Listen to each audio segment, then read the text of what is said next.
Abigail was brave.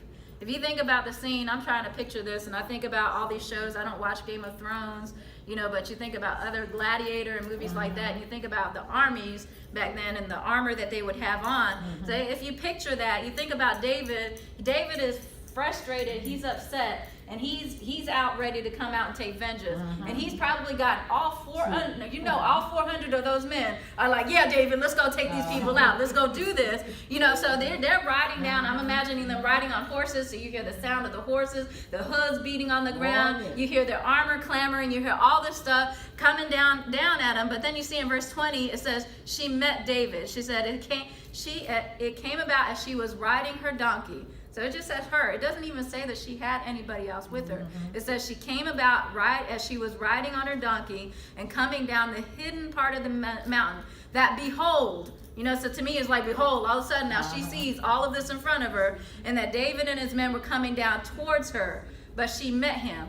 That took a level of being brave that I can't even fathom right now, because we don't have that kind of experience today and seeing that. I haven't been around an army like that. But she stops and she sees David and this army in front of her, and she stands flat-footed and continues to walk towards that army and do what she needs to do. And that's the same thing that we have to do. We need to be able to be brave. There's a lot of things that we're facing. It's not an army, a physical army, but there are battles that we're fighting in the spirit. There's battles that we're fighting with what our children are exposed to. There's battles that we're fighting that our husbands are fighting. There's things that we need to do, like Pastor Lewis was saying earlier, that we need to be in prayer over them. We're battling all the time. We have to be brave enough to stand firm on the word of God and continue to do what God is telling us to do.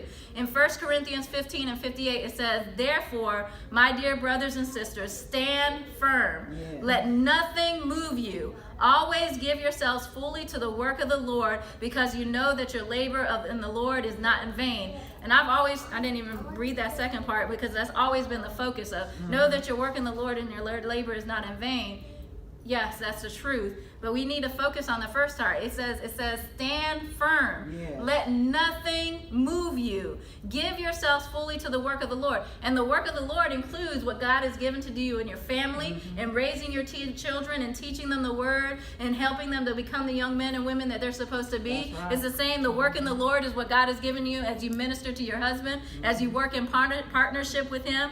And so we have to remember, like Abigail, to be brave, to stand firm, to fight when it's time to fight, and to pray when it's time to pray, and to do what God has given us to do. Amen.